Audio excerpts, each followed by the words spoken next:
Welcome to our Easter lily project.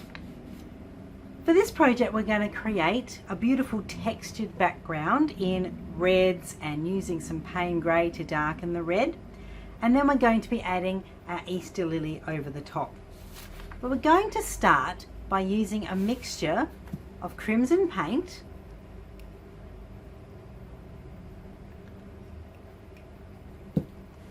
and gesso.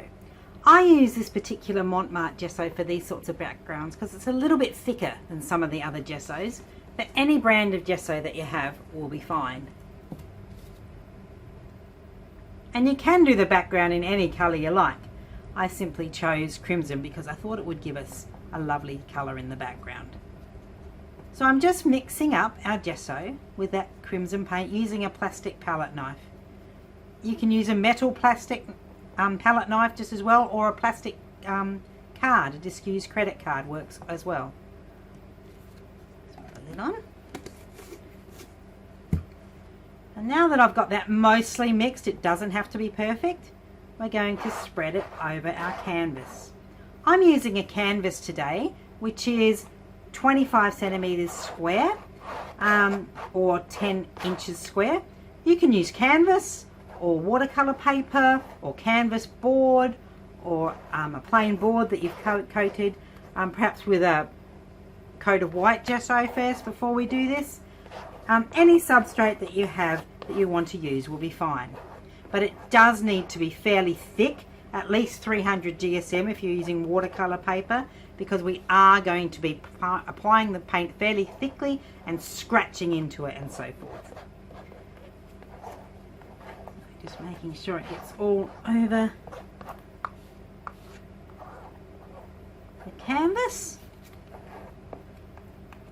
Now, one thing with working with canvas as opposed to paper is, of course, you have the sides. I'll probably paint them a bit later. We don't need to put this over the sides.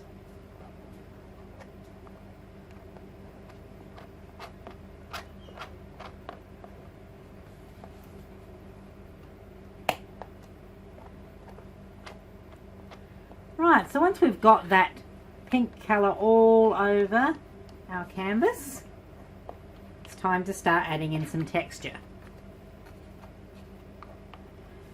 Now, there are several ways to do this.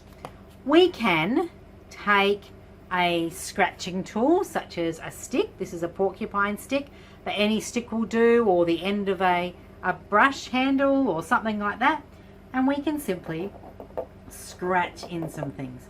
Now, if you want a secret message in your painting, you can easily write something like, because it's Easter, maybe we'll write blessings.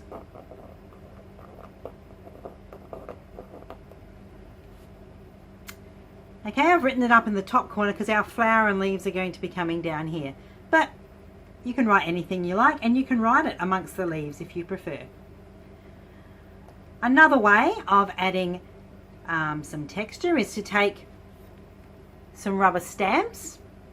It can also be done with stencils, and simply press it into our gesso, and it will leave an imprint.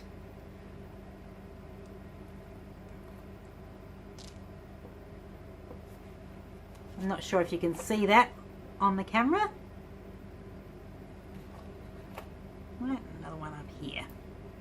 I'll put that aside, but make sure you wash it fairly quickly so that the gesso doesn't dry on your stamps. This one's just a few little bubbles, which I always like to add.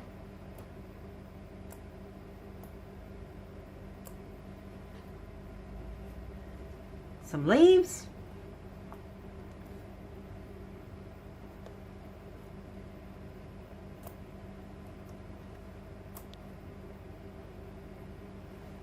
And a few swirls.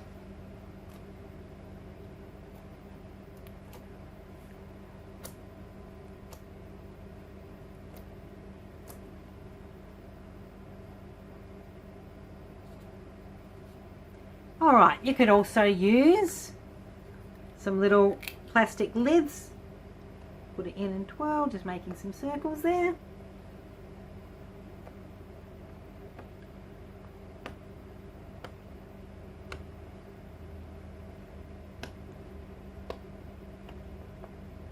Going off the edges as well.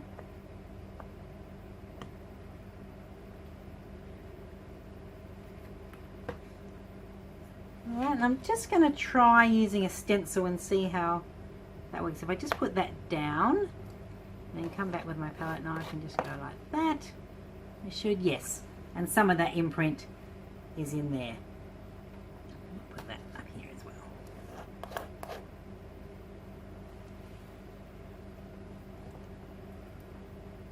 Alright, let's see how much of this you can see.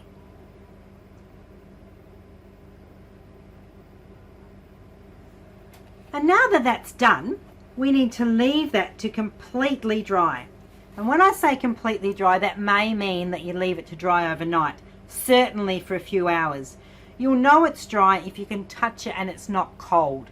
Sometimes the surface may dry, but it may still be wet underneath. And if you touch it and it's cold, that means that's what's happening. So we need to leave it to completely dry, and we'll be back.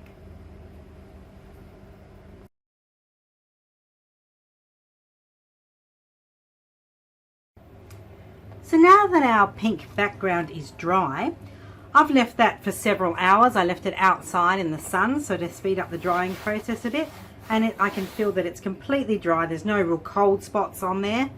So I'm good to go and work on our next stage. For the next stage, I'm going to use some black paint.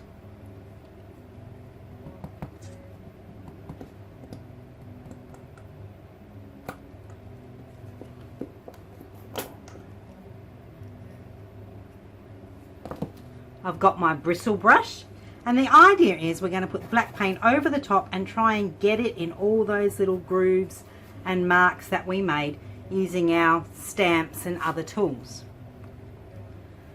So we also need to have on hand either a baby wipe or a wet paper towel or a wet rag, because we're going to put paint on, but then we're going to wipe some of it off. So here I've got a baby wipe and also a paper towel at the ready. Picking up some black paint and scrubbing it in.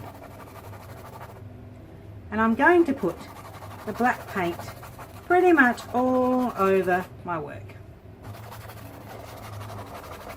Scrub that in. Now, depending on the size of your canvas, you might want to put black paint over the whole lot and then wipe off, or you may need to do it in sections if you're working much larger than I am. Rubbing all that in.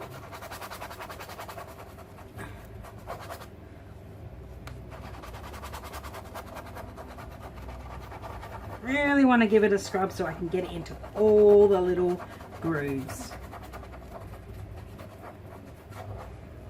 Okay.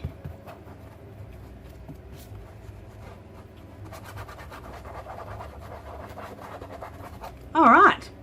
Now, using our damp cloth or damp paper towel or baby wipe as I've got, we're going to start wiping a lot of that off. So just wiping over the top.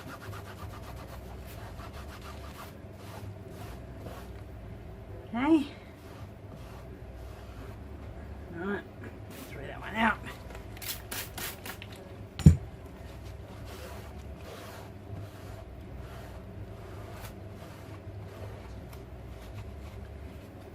Perhaps we can add a little bit of water straight to our piece.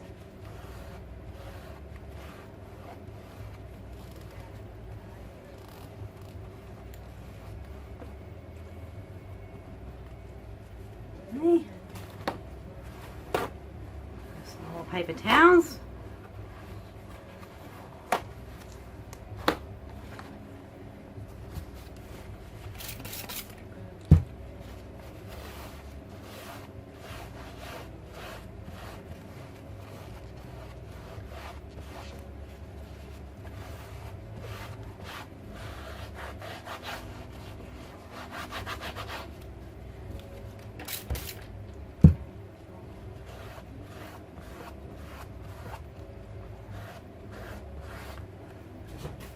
Okay.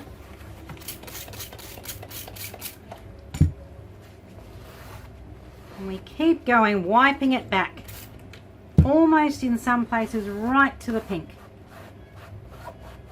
But you should be able to see by now some of your marks that you made are showing up. They still have the black paint in the grooves.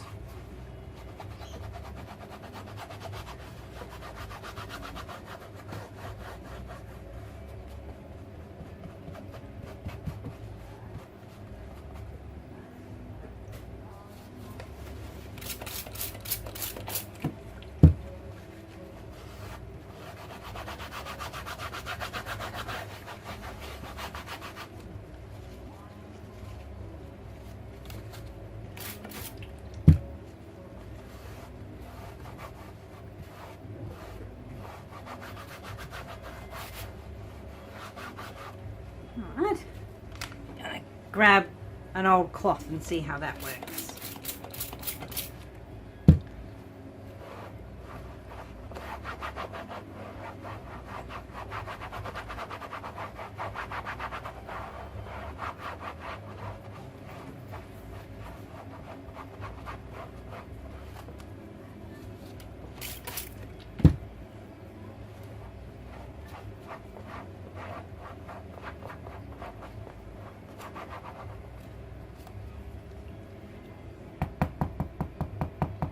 And if you find you take too much of it off, you can add a bit back in and start the process again. So I'm going to keep working on this, adding and taking away until I'm happy with how I think it's looking.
The background is now finished for the moment. I need to leave that to dry, and I may come in and add some more crimson over the top. I may leave it as it is. We'll decide that after I've put it up on my easel or up against a wall, and I can have a good look at it for a little while and then decide what I'm going to do next. So we'll be back.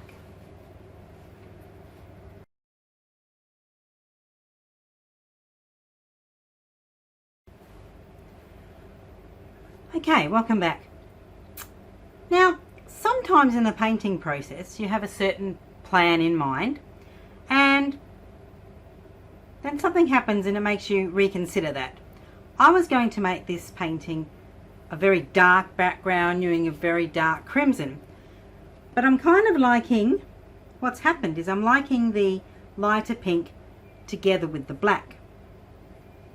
So I'm deciding now, do I leave it with the lighter pink or do I still come in with the darker crimson? And given that I'm going to be painting a white flower over the top, I think I am going to still come in with this crimson.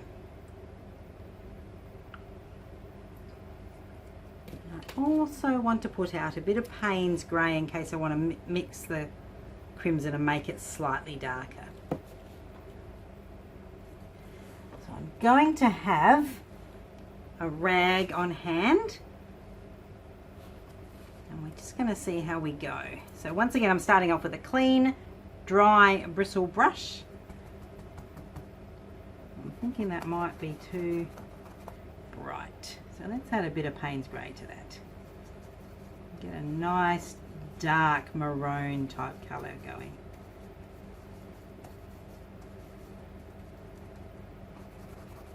Yes, that's better. Okay. So I'm liking that this area is lighter,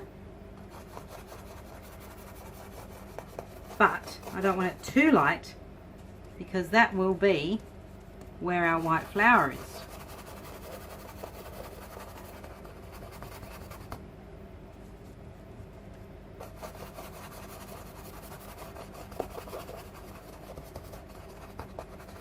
And even though I'm coming over now with this darker red colour, some of the pink will still show through.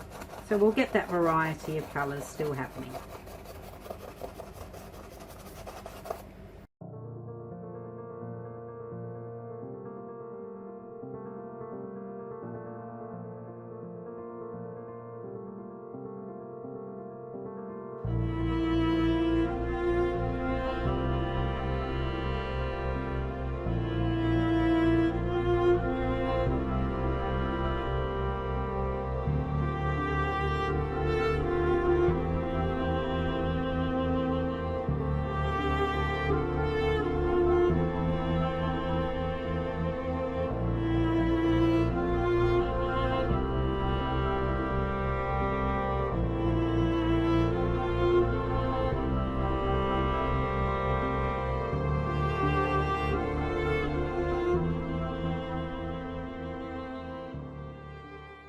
Now my word up the top here didn't really show up in the end, but that's okay. I know that the word blessings is up there. If that's just a secret word that I know is there, that's perfectly fine.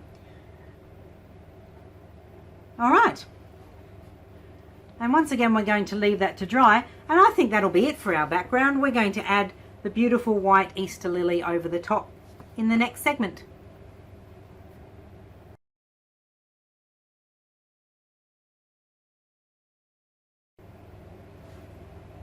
Welcome back. Now that our background has completely dried, it's time to add the Easter lily on top. Now I would recommend that you go online and Google search some reference images that might help you to paint the lily, to get the colouring right, and so you can see where the shading might go, etc.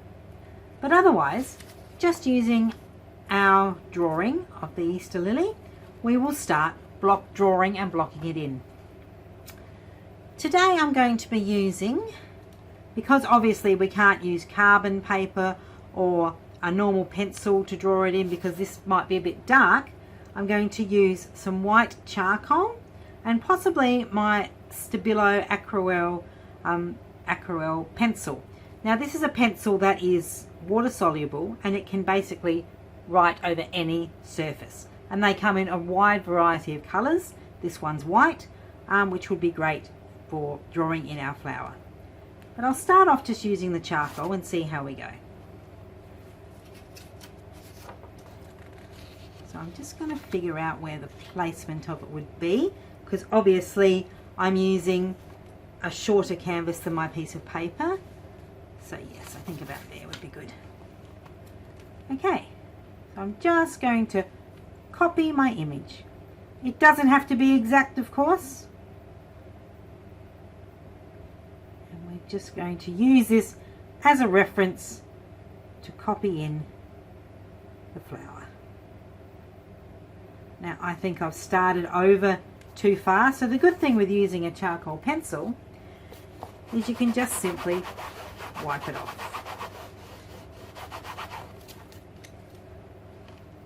I need to go over a bit further. Yeah, that's better.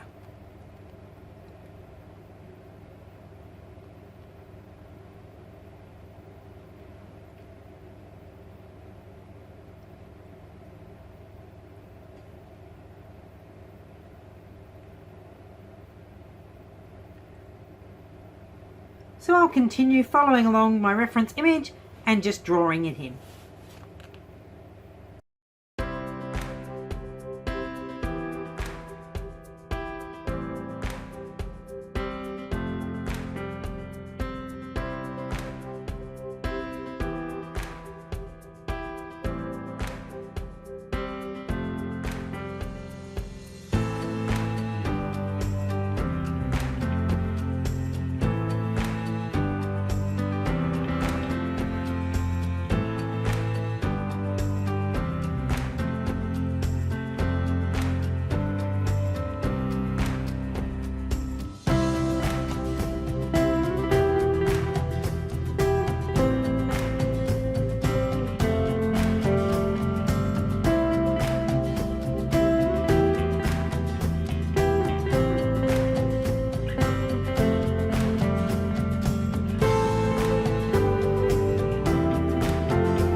And that's good enough for now. And now it's time to start blocking in our actual flower.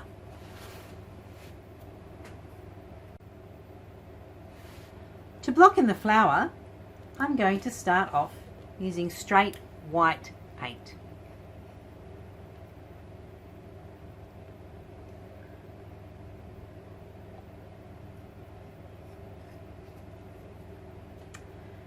The brush I'm going to use is a filbert brush, but you could use a flat brush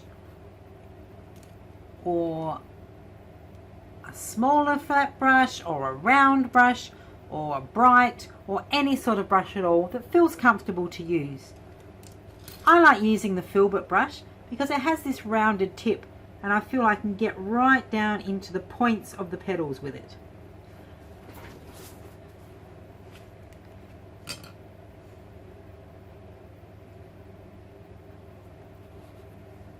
So just blocking in those flowers.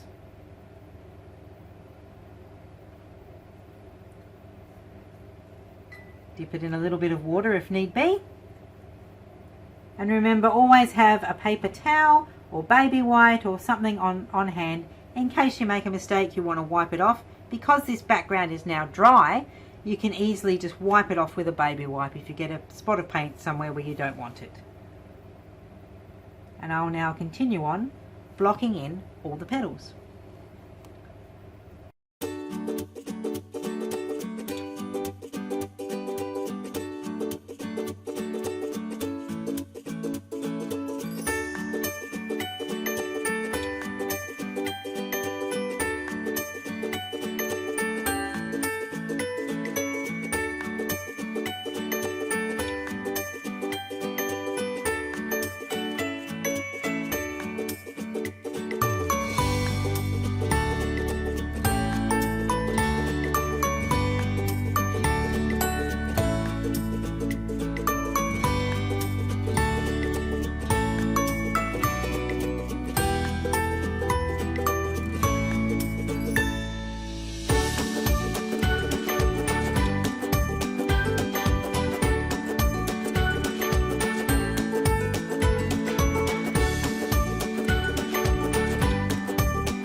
So that's our white petals blocked in.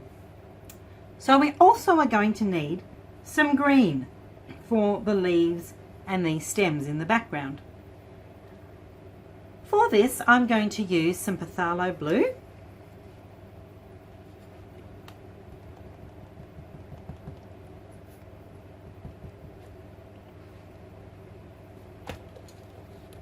And some cadmium yellow. It does not have to be these exact colours. Please use whatever you have on hand. And I'm going to use a round brush. So let's mix some of these colours and see what sort of green we can come up with. And that's actually a really lovely green right there. Alright, so we're going to start now painting in these leaves and stems.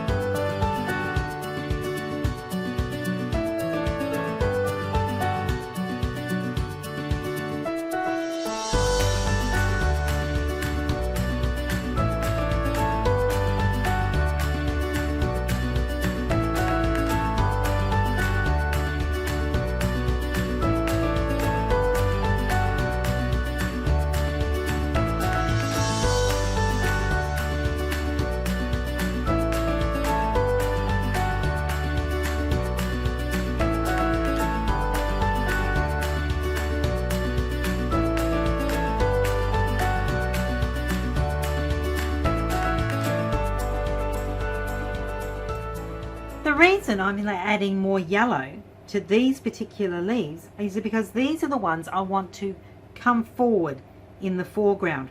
I will add a mix of green which involves more blue to the ones that I want to appear in the background, so a little further back. Because cool colours in your painting will retreat into the background, whereas warm colours will tend to come forward. So that if you see me adding yellow or a bit of extra blue in the background, that's why.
So that's now our petals and our leaves all blocked in. So we're going to leave this to dry and come back and add our few final touches.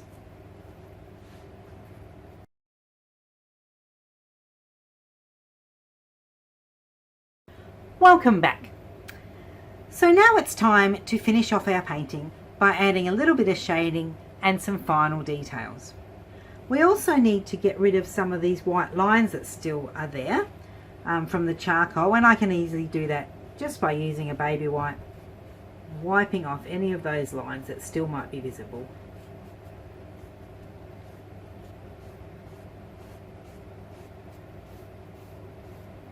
And that's the beauty about using a charcoal pencil, especially over acrylic. You can just simply wipe it off.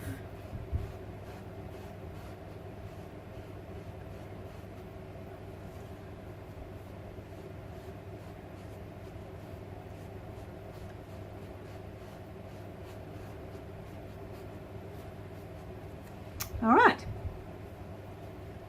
so now we're going to start adding in some shading and some details.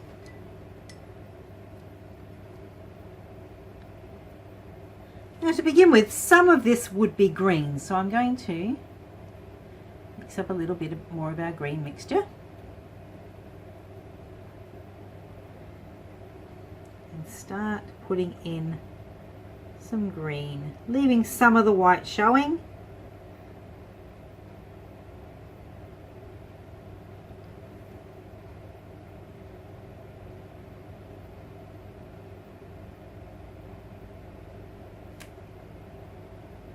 More yellow into that.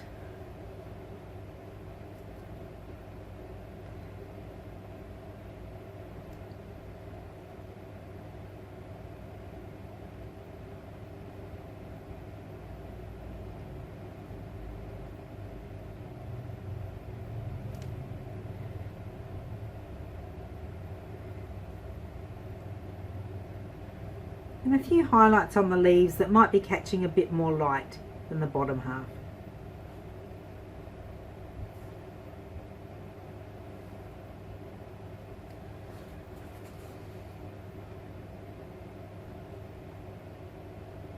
Flicking up in that sort of emotion. Now under here is where this leaf actually sort of folds over, so this would have a bit of shading there. So I'm going to grab my Payne's Grey again, there, and I'm going to put out a bit more of my blue.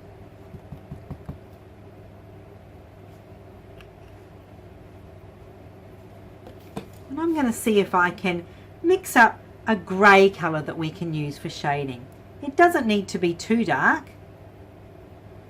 Just using what was already on my brush with the green. Add a bit more blue.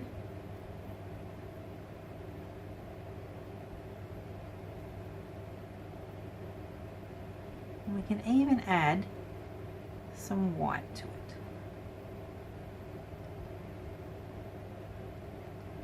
Let's see how that looks underneath this section of the petal. Probably a bit darker.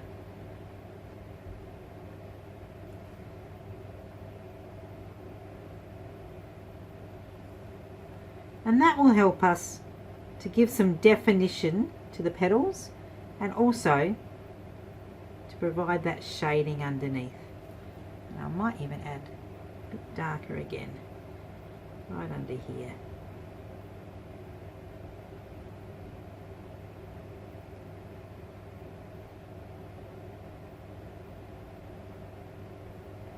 Down here.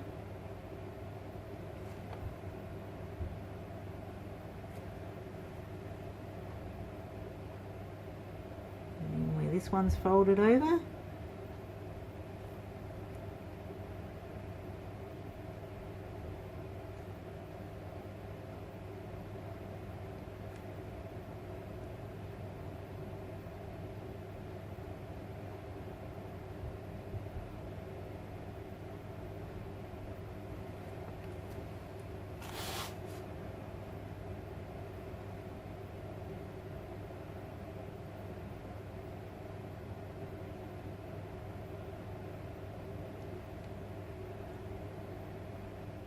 Right, and also on the underside of this there would be some shadow, and I'm just touching it very, very lightly now, just to give it a few lines to indicate some shadows.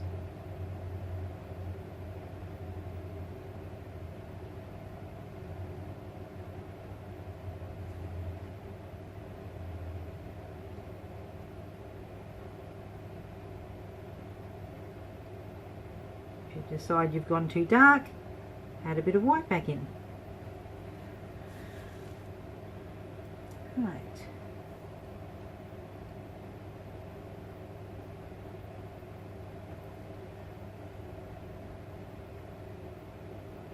And this is where a good reference photo will come in very handy. You might not be painting the exact, making it look exactly like it is in the photo, but a reference photo will give you an idea of where the shading will go.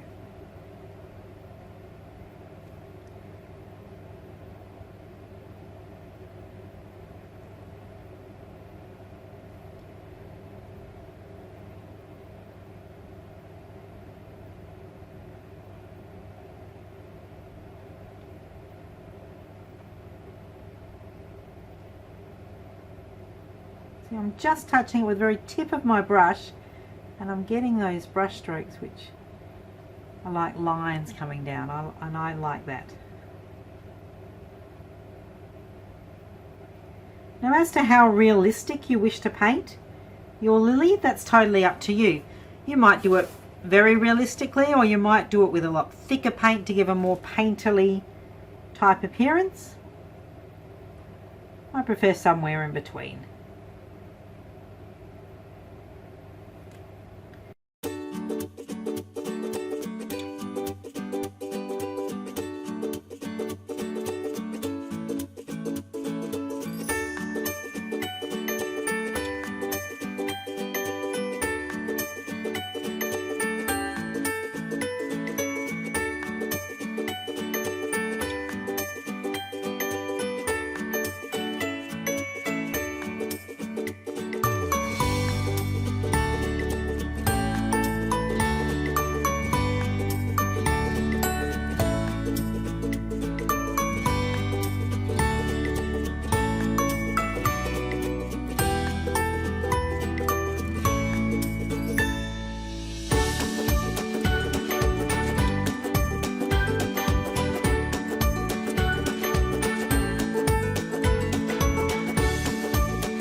Right, to tone down the harshness of this shading, I'm going to come back in with a bit more white over the top.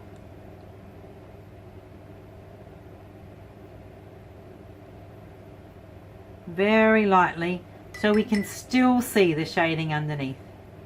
Add some water if need be.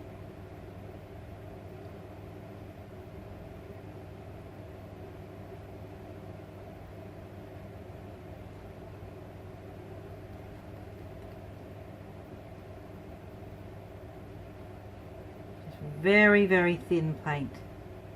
Applying it almost like a glaze over the top.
And you can of course keep fiddling with this for hours, adding more white, adding more yellow, adding some more darks until you're happy with the shading of the areas.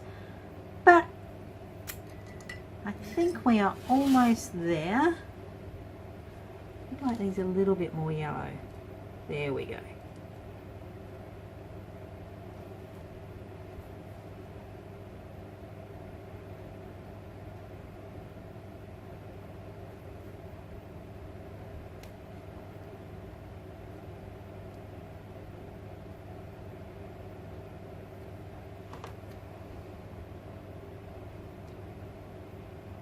Yes, that's much better.